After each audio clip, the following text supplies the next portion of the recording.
Le jardin du Seigneur. Au sous-sol d'un grand bâtiment locatif où vivaient plusieurs familles, il y avait une vieille harpe toute cassée.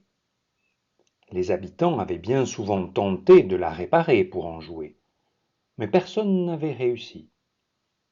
Vint à passer un jour un mendiant qui cherchait un abri.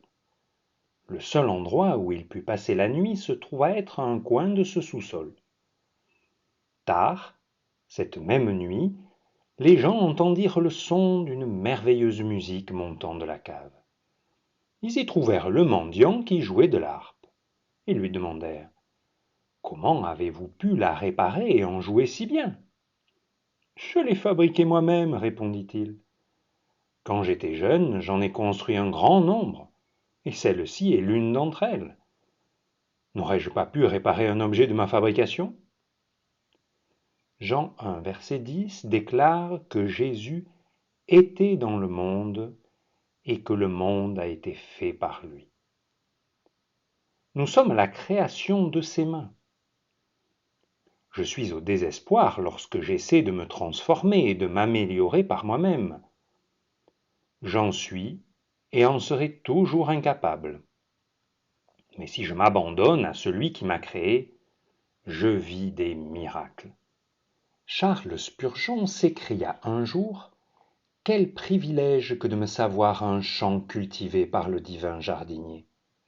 Non pas un désert, mais un jardin du Seigneur, avec la grâce pour clôture, planté selon un plan divin, travaillé avec amour, sarclé par la discipline et au bénéfice constant de la protection divine.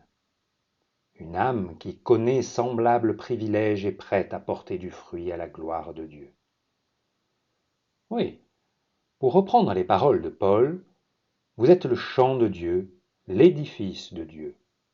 1 Corinthiens 3, verset 9. Vous êtes un champ cultivé par le divin jardinier, avec la grâce pour clôture. Nous remarquons cette grâce lorsque nous contemplons la croix de Golgotha. Là, le Fils de Dieu a porté les péchés du monde entier, les vôtres et les miens. Nous remarquons encore cette grâce lorsque nous plongeons les regards dans le tombeau vide. Nous voyons un Seigneur vivant qui est avec nous, nous regarde et nous aime, qui pardonne lorsque nous confessons nos péchés et qui nous purifie par son sang. Quelle grâce! Éphésiens 1, verset 7 déclare à propos de Jésus : « En lui, nous avons la rédemption par son sang, la rémission des péchés selon la richesse de sa grâce. » Le jardin de notre cœur a été planté selon un schéma divin, même si nous ne comprenons pas toujours ce dernier.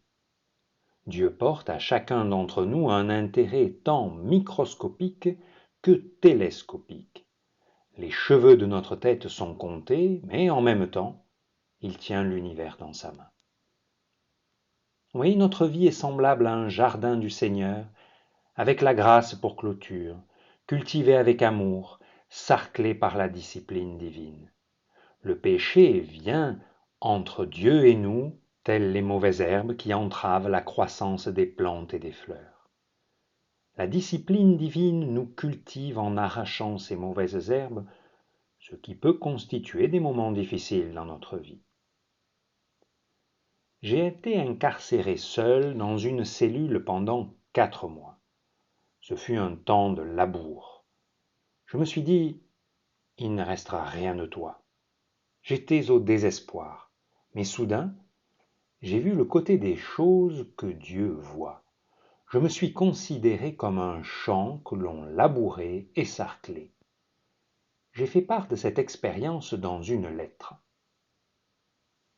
Fait merveilleux, je me suis adapté à cette vie de solitude, seul avec Dieu. Je m'adresse souvent à mon Seigneur et approfondis mes conceptions du temps et de l'éternité. Je me prépare à être avec Christ dans la vie ou dans la mort. C'est le meilleur. Mais la vie vécue avec lui ici-bas m'attire aussi et je soupire après l'action. Oh, cette communion continuelle avec le Sauveur! Je suis reconnaissante pour cette solitude, moi qui aime tant la compagnie. Je vois mes péchés de façon plus claire, ainsi par exemple mon propre ego et une grande superficialité. Une fois, j'ai supplié le Seigneur de me délivrer, mais il m'a répondu, « Ma grâce te suffit ». Je continue à regarder à lui et essaie de ne pas me montrer impatiente. Je ne resterai pas ici plus longtemps que Dieu ne le juge nécessaire. Priez pour que je sois capable d'attendre son heure. La vie ici a des moments merveilleux. Le temps passé ici n'est fait que pour être vécu. Je suis émerveillé de m'être si bien adapté. Il y a des choses auxquelles je ne m'habituerai jamais, mais dans l'ensemble, je suis très heureuse. Tout est sombre, mais le Seigneur donne sa lumière, et cela est merveilleux. Pendant la guerre, mon frère se trouva dans la même prison et savait ce qui pouvait arriver aux détenus. Il en sortit malade et mourut de cette maladie 1 an plus tard. Il était capable de voir les choses depuis la perspective de Dieu. Il se savait être un champ cultivé par le jardinier céleste. Pendant son incarcération, au cours de laquelle il se sentit labouré et sarclé, il écrivit un cantique selon lequel même les périodes aussi éprouvantes peuvent être merveilleuses parce que Christ le Seigneur combat pour les siens. En prison, nous vécûmes dans l'antichambre de la mort. Dans un camp de concentration nazi, j'ai vécu 4 mois à l'ombre d'un four crématoire. Mais cette expérience eut quelque chose de libérateur. En de telles circonstances, on voit les choses selon leur juste proportion parce qu'on touche à l'éternité et que l'on considère tout à sa lumière. Le sarclage peut faire mal, peut blesser, mais nous sommes victorieux par le sang de l'agneau. Nous sommes l'argile entre les mains du potier qui nous façonne, nous modèle et nous forme. Ne l'oubliez pas, nous sommes cultivés et sarclés, mais notre champ est sous la protection sûre de l'omnipotence de Dieu et de sa sollicitude. Le poète néerlandais Bildertjik a écrit « Dieu prend soin de nous avec la providence la plus exceptionnelle ». Une âme ainsi préparée est prête à porter du fruit à la gloire de Dieu. Qu'êtes-vous?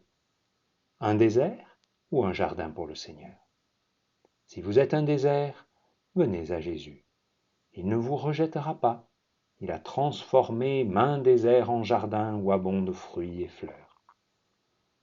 Il peut vous transformer en un jardin cultivé par le divin jardinier, avec la grâce pour clôture, planté selon un schéma divin, labouré avec amour, sarclé par la discipline et protégé par l'omnipotence divine. Nous prions. Merci Seigneur de ce que tous les gens du désert peuvent venir à toi et de ce que tu ne les rejettes pas. Tu peux les cultiver et faire d'eux par ton Saint-Esprit un jardin du Seigneur où abondent fruits et fleurs. Car le fruit de l'Esprit, c'est l'amour, la joie, la paix, la bonté, la patience, la douceur, la fidélité, la gentillesse et la maîtrise de soi. Alors, Seigneur, tu peux les employer de façon merveilleuse dans le désert de ce monde pour nourrir et aider les autres. Écoute, Seigneur, la prière de quiconque t'invoque maintenant. Seigneur Jésus, ma vie ressemble davantage à un désert qu'à un jardin. Remplis-moi de ton Saint-Esprit afin que désormais je sois rendu capable d'être un témoin fidèle et joyeux, un témoin qui porte du fruit. Amen.